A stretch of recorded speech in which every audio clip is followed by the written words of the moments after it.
Dude, where have you been? I've seen you in forever. You, John Harris, me, Yeah. Drew Dougherty, and you. Thank you. We're glad. It's the three of us. You're watching, you're listening, and we appreciate you being with us. This is Texans in the Lab, presented by Xfinity. It's the first one of the offseason. We did this the week before, well, not the week, but the week of the Texans and Chiefs divisional round playoff game. Good guys came up short, and now they're going to gun for next year. Yep. A lot going on with this time since then. A lot has happened. Mm-hmm. New offensive coordinator. You've been to the Senior Bowl, and the Super Bowl is about to get played. So we're going to hit all three of those things. But let's start with the offensive coordinator stuff. Yep. Nick Caley, interesting background, fascinating background, comes to town, and many of the same assistants are staying, but things will be different clearly. And this guy's got a very fascinating skill set and set of experiences that's going to set him apart. I've said set 19 times in the last 12 seconds. Yeah, apologize. But ultimately, why do you think he was the choice? Yeah, it's funny. When I was in Mobile, Drew, and Mobile, it's funny because Mobile kind of marks time for me because it's the reset of the new season. Yeah. More, the draft prospects, obviously I'm there. For so many reasons. For so many reasons. But every year that I'm there, it felt like for the last 4 years, other than last year, a coach was hired or there's coaching news. Like last year, it wasn't so much coaches being hired, but it was coaches staying. There was a lot of talk about Gerard Johnson leaving, Bobby Slowick leaving. And then before I leave for Mobile, obviously it's announced that Bobby is not coming back for 2025. So when I'm in Mobile, just kind of talking to some people, not a whole lot, but people, mentioning throughout the league, how exciting that must be, an opportunity for an offensive coordinator to jump into that offense, et cetera, what happened to the offense, wanting to know things. So it's always kind of Mobile where it ends up where, I'm there when a lot of things are happening. I remember driving one day to practice and listening to Sean and Seth in the morning, and they're announcing that David Culley was going to be the new head coach in 2021, and all that kind of stuff. And then the next year was the Josh McCown stuff, and I was listening as I was driving back and forth to practice. And this year, we're a little bit more established than we were those years, and so it was good to talk to people, knowing, like I was talking to my friend John Schmelk, who does this for the Giants, the Giants, and he was there, and we were chatting for a while, and he was talking to me about kind of the Giants' plight and what they're going through, and they're in the all valley that kind of stuff. They're in the valley. They're in the valley. Yeah. And then Drew, he read me the Giants' home schedule for 2025, who they play in 2025. And Drew, it's one of the craziest home schedules I've ever heard. It's Green Bay, it's Kansas City, it's Detroit, it's the Chargers, it's the Chiefs. I think I may have said Kansas City. But anyway, so we were kind of commiserating about that. So they get the North from the NFC. They get the North West from the and AFC. the West. So yeah, they get lots of playoff teams. Yes. So and assuredly a Super Bowl champion, and assuredly the other Super Bowl finalist. That's right. That's right. And both teams that went to the NFC Championship game. Yeah. It was crazy. And so, we're just kind of talking and about our respective plights, if you will. And of course, when you get together, it's not like, oh man, we're so good, look at this. It's more like, we've got to do this, we got to do that, that's just kind of the way it goes. But either way, it's kind of Mobile marks time. As far as Nick being that guy, it's funny because when Bobby was let go, Nick Caley was the first name that came to mind. I don't know why. It was the name that I felt like all along was going to be the guy. I don't know why. You didn't didn't go with Jerry Glanville first? No, Jerry Glanville was not the first, maybe third, maybe fourth. But I kind of felt like Nick was going to be the guy. And I don't know exactly what told me that, but I just felt like, obviously, there's experience with him in New England that, Nick Caserio's in New England when they were there together. Then he went to the Rams, so he's got a little bit of the McVay stuff, and I think learning under Sean McVay has worked out for some guys. Kevin O'Connell. McVay loves him too, man. Yeah, If you ever hear McVay really likes about him. Caley. So, I think he's 40 or 41 years old. So I think he's the right age. I think he's the right temperament. Everything that I've read and heard about him just makes me feel like this is the right move. Now, there is a ton of pressure on him. But then again, there's going to be pressure on whoever's the offense coordinator. There's going to be a ton of pressure on C.J. Stroud. So having both of them being able to work together, to me, and I've said this a couple of times, whether it's in a text I sent to Mark and Andre, we were talking about this because we were talking about who it would be, and Chip Kelly's name came up, and obviously Chip's taking a lot of money to go to Las Vegas and be there with the Raiders. But to me, now that we know that's Nick Caley, it's now in his third year, CJ carries a lot of pressure. But this is that year where he adds, everything is put on his plate. Protections, checking plays, getting out of bad plays, going into good ones, all that kind of stuff, knowing this offense inside and out, taking ownership of everything that is within this offense and being the leader, the one everybody looks to. And I think, CJ was that guy and has been that guy, but I think it has to go to even higher level of responsibility for him now going into his third year. When I heard he was not going to the Pro Bowl, I was like, okay, I like that. No screwing around. He's getting his workouts done. He's just staying away, staying out of the spotlight, just getting back to what makes and what has made him C.J. Stroud. I don't want it to be, and I heard this on Sports Radio 610 at some point, fix C.J. Stroud. I don't know if it's like, and there were lots of people. C.J. Stroud. I don't know if I a lot of little things that need to be tweaked, I think, more than one thing that needs to be fixed. Right. Pass pro could have gotten better. C.J. Stroud could have gotten better. Bobby Slow could have been better. Right. Pass protection as a whole, not just including the O-line, could have been better. Right. I mean, there was a lot that went into I think we can all agree it was a step back offensively. Yes. We also got to remember it was still an offense that was able to get you into the second round of the playoffs, win you a division, win 10 games during the regular season. It was not the dumpster fire that some make it out to be. Right. Not sugarcoating. One great. There were some bad moments, but it got worse, and it was a collective got worse. It's not just one thing. That's right. I think it's a lot of little tweaks, and you're right back there. Yeah, I exactly, and that's kind of my point. I don't know that when I hear the word fix, I'm like, ooh, that means he's broken. I don't know that CJ was broken. I think CJ by the end of the year was beat up, but there were still moments in games where you're like, that dude just put the cape on. Even in the losses, he made. Green Bay's a great example of that, Drew. Remember the 2 minute right before the 2 minute warning, he hits Xavier Hutchinson on the sideline, which I don't even know. That was like 2 feet away from me, and I don't even know how that happened. He still made those plays, but I think there's this evolution of a quarterback. Take Mahomes out of the mix. Joe Burrow with the Bengals made the Super Bowl in year 2, but they got to the AFC Championship game the next year, and then the last couple of years, they've done nothing. They've been out of the playoffs. Justin Herbert hasn't even been to the divisional round of the playoffs. He's this is his. I think he's going into his 26th year. What's Tua Tagovailoa done? Lamar Jackson has gone to one AFC Championship game. Took John Elway a long time. Josh Allen never got there. Josh Allen has not gotten to a Super Bowl. It's now his. Dan Marino got there in the second year and never went back. Dan Fouts never went to Super Bowl. So look, it's not a snap your fingers and make the magic offensive coordinator happen. There are a lot of things that have to happen. And by the way, you need a little luck. Yeah. You need a little luck in everything, especially when you go win a championship. The Chiefs have needed it along the way. So, from that standpoint, there aren't many quarterbacks, aren't many teams that can just, for an entire season, put everything together. Think about it this way.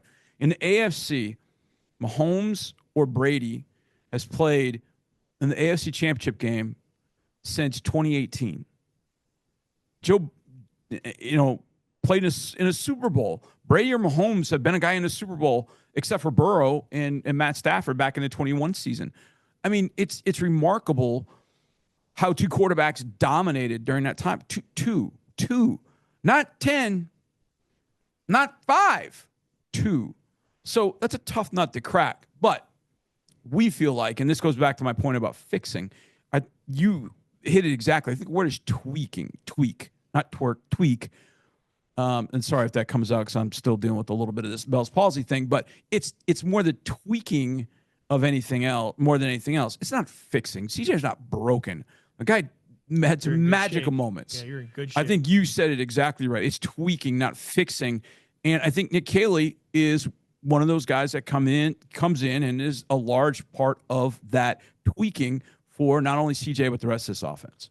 All right. Time to raise a glass, raise a Modelo to the city of Mobile and the Senior Bowl. Oh, yeah. Once again, they deliver the goods. Always, yep. So with that in mind, first, if you haven't already, go and read John's Harris Hits from when he was there.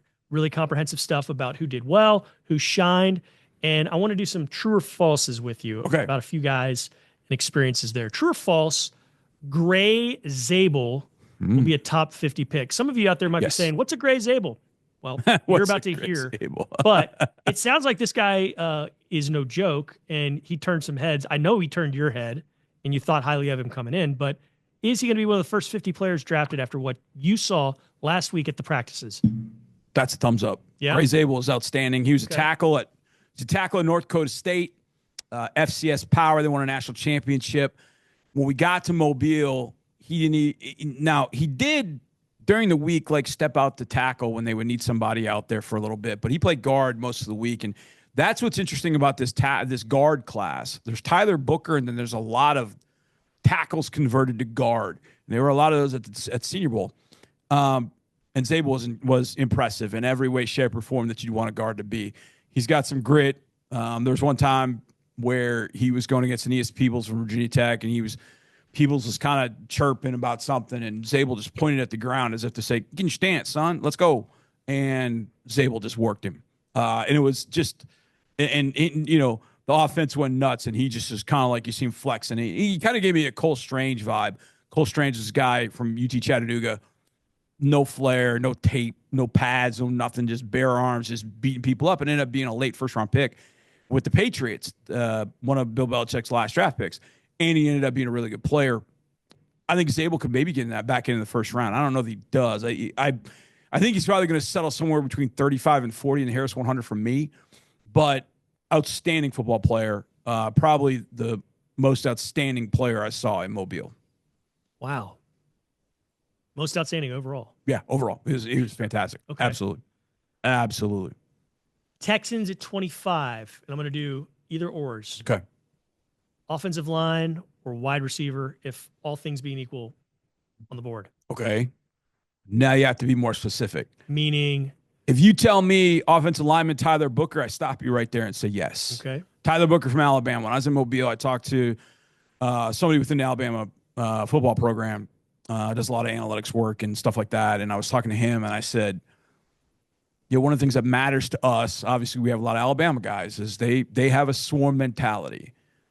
And he kind of looked at me, and I said, guys that prepare, that are ready, that are leaders, that are alphas. And as soon as I said three different words, he nodded his head. He said, Tyler Booker is all of those.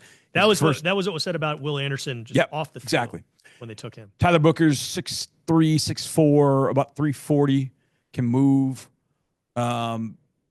He's just a rock, just a granite. Now, he was not playing in Mobile, but he is, to me, the clear-cut guard at the top, and then there's everybody else. Zabel is probably number 2, I would say. Tate Ratledge from Georgia is probably number 3, and Ratledge is a true guard. Booker's a true guard. Zabel's a combo tackle guard guy.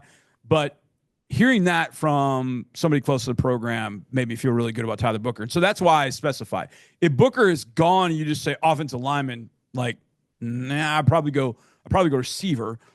Because I like where the receivers could fall in this particular draft. And in my mock draft, as you know, yes, I ended up with Emeka Egbuka. So you want to check out my mock draft, footballtakeover.com. Yeah, he's very, very Ohio good. State. Well, it's funny. Booker is the most mocked player to the Houston Texans in that first mock draft roundup, which is up on HoustonTexans.com. We kind of gather the most reputable, legit mock drafts around, and there's 24 of this first time out. He was named Booker to the Texans on 6 of them.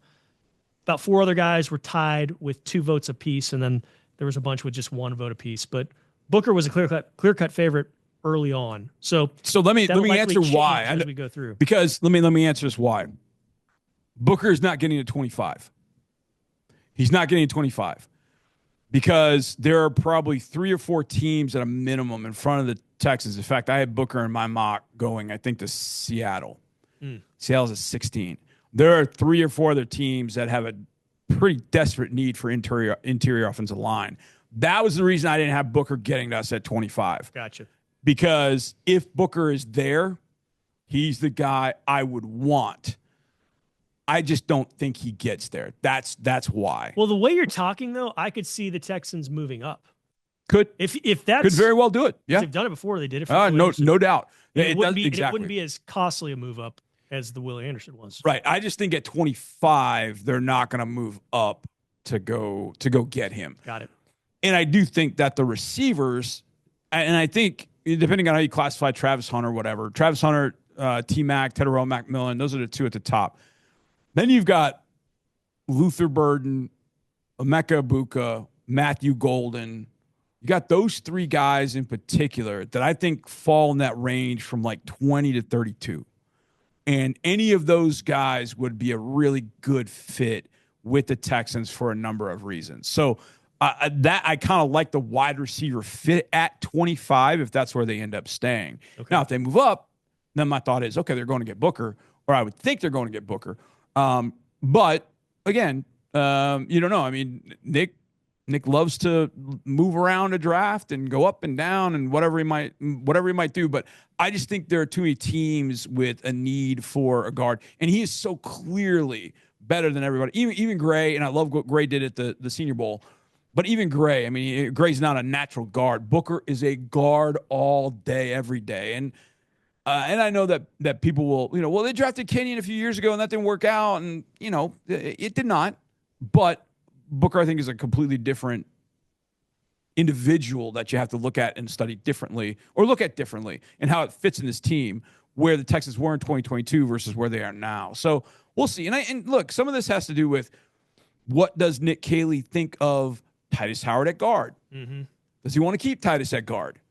If he wants to keep Titus at guard, then maybe looking at some tackles ends up being something that they might do. Although I do think that Blake Fisher is, to me, the right tackle going forward.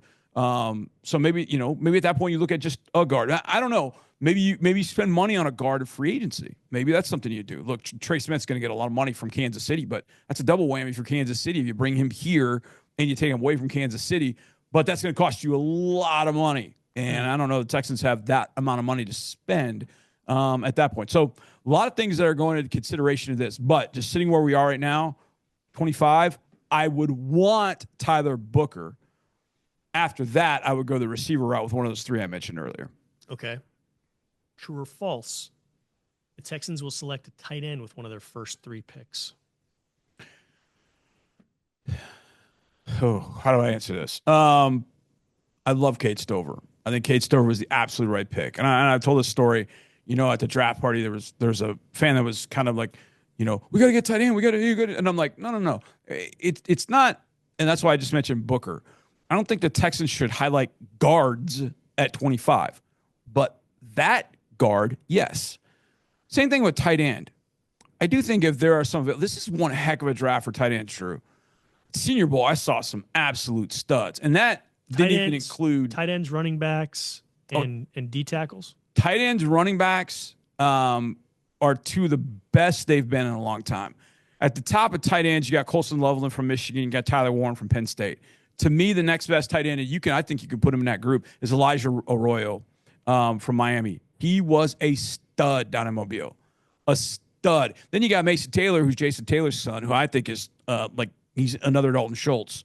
And he's got the DNA, obviously. His dad, Jason Taylor, Hall of Fame football player. So you got those 4 guys at the top of the tight end group. That doesn't even mention Terrence Ferguson from out of Oregon, Gunnar Helm from Texas. You could give me any one of those tight ends. I'd be very, very, very happy. But I want to see how the interior offensive line is amended, I guess is maybe the better word. How that's taken care of. What they do wide receiver. And again, with tight end wide receiver, they can be closely intertwined. I mean, there can be a guy, like, for example, I'll just give you the example. I don't think this is the player that we think about, but Aronde Gadsden, whose dad, Aronde Gadsden the second is the player. Aronde Gadsden's dad played wide receiver at Miami. Dolphins. Ronnie Gadsden's a kind of tight end wide receiver hybrid, kind of a big dude. Maybe you look at something like that, where you got some tight end ability in a wide receiver body, or wide receiver ability in a tight end body. So I love this tight end class. Those guys I mentioned that you have in this class, I think are just tremendous. Mitchell Evans from Notre Dame, Gavin Bartholomew was at the Pitt tight end. He was at the Senior Bowl. I thought he was really, really good. Jake Briningstool was at the Senior Bowl. I thought he had a good Senior Bowl. So I just feel like you've got tight ends that you can go get. But that said, the way that you look at Travis Kelce's used, how Dallas Goedert's used, these teams being in the Super Bowl, wanting to mimic what those teams do, I think tight ends are going to come off the board relatively quickly. In fact, in my mock, I had a tight end. I think I had Colston Loveland going to the Colts. So could I see a tight end? Yeah, I absolutely could. I would love Elijah Arroyo. I would love him. I think you put Elijah Arroyo with Kate Stover and Dalton Schultz. Holy smokes. But you're getting Brevin Jordan back off the ACL. You got him for a year. So there's, long term, you don't know, but you got to see what you got. Him coming back off the ACL, he should be ready to go, I would hope, by the beginning of the season. So my gut tells me that if they looked at tight end, it might be a day 3 thing. However, there are going to be possibilities in day 3 to draft a tight end that's got some really good ability because of how good this class is overall. Okay. That's the Senior Bowl chatter. Let's finish up with the Super Bowl. I think the Chiefs win. I think this is Jordan with Pippen, with Rodman, coached by Phil Jackson. I think the Eagles will be the latest to fall. Might make it close like the Suns did in 93-ish. Might make it close, like somebody, I don't know. Jazz did. Yeah. But I just see Mahomes and them pulling it off. I think they're just going to be a little too much. And I think you got to start thinking or saying this could be the greatest dynasty of all time. It's up there with the 70 Steelers, the 80s, early 90s Niners. I think you got to I think it's better than either of the Patriots dynasties. So I don't know. That's what I say. Here's my Chiefs win. Drew, you know this. You and I've talked about this. With the Chiefs, this is how great I think the Chiefs are. They demand that you, the opponent, play the perfect game. They don't have to, but you better. Because if you don't play the perfect game, you give up a kick return to start the game that turns into 3 points, even though you didn't give up a yard once they got the ball. That's they stole 3 points there. In the game against the Eagles 2 years ago, Super Bowl against the Eagles 2 years ago, they're down. I can't remember if they were down 3 or 7, but they're down, and the Eagles had the ball. If the Eagles go down a score and take a 2-score lead, like who knows? But Jalen Hurts fumbles. And because Jalen Hurts fumbles, Nick Bolton picks it up, takes it to the house. Now all of a sudden it's a tie game or it's back within 3 or whatever it was. It's not a 2-score game. No team has been able to get to a 2-score lead and hold it against the Chiefs. The 49ers got the closest back in 19, but they just couldn't get anything going with Jimmy Garoppolo at quarterback, and the fourth quarter is not a perfectly played fourth quarter for the 49ers. You have to play the perfect game against the Chiefs, because if it's close, it's in your head, it's in their head, and 15 will go out and take it away from you. He will find a way. And that, to me, I think Mark said it best earlier. I feel Eagles. I want Eagles, but I can't bet against the Chiefs. I just can't. You just can't do it. The way you mentioned it just a moment ago, they make you play perfectly. That's how I felt when the Texans played the Patriots in the playoffs. That's right. Well, we're gonna need this to break our way, and this to break our way, and this to break our way, and that and that and that, and it obviously didn't. But I feel that way. But I still think this is a better version. Than those Patriots teams. Final question. This is interactive. It's the three of us, you, me, and you watching, listening.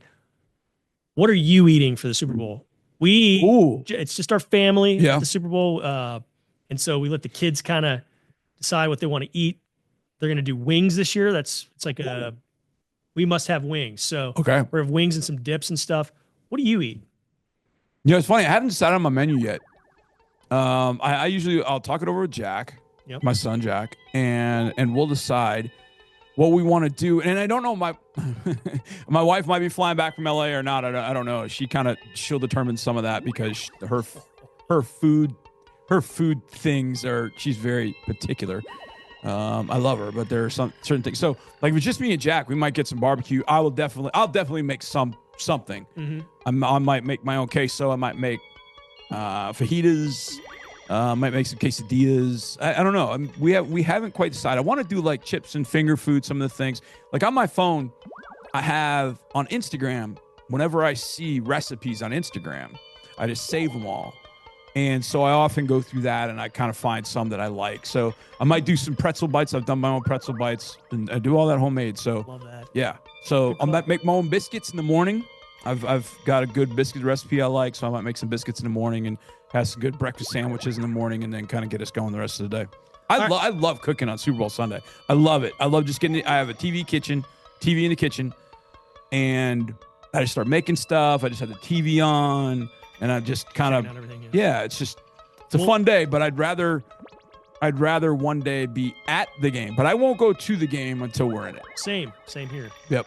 So, hey, that's what I'm cooking. That's what you're cooking. What are you cooking? Tell us, let us know. If you've made it this far in this podcast, holler at us on Twitter at Dougherty Drew, at J Harris Football, and let us know because we want to hear. This is in the lab. It's the three of us doing this. It's a tripod. You have to take one leg away from the tripod falls. So that's right. Thank you very much. This is In the Lab, presented by Xfinity. We'll be back again very, very soon. It's been good being back with you, John. I missed you. Yes, I've missed you, Drew, man. It's good to see you, brother. And yeah, we will do this again very soon. Bye-bye.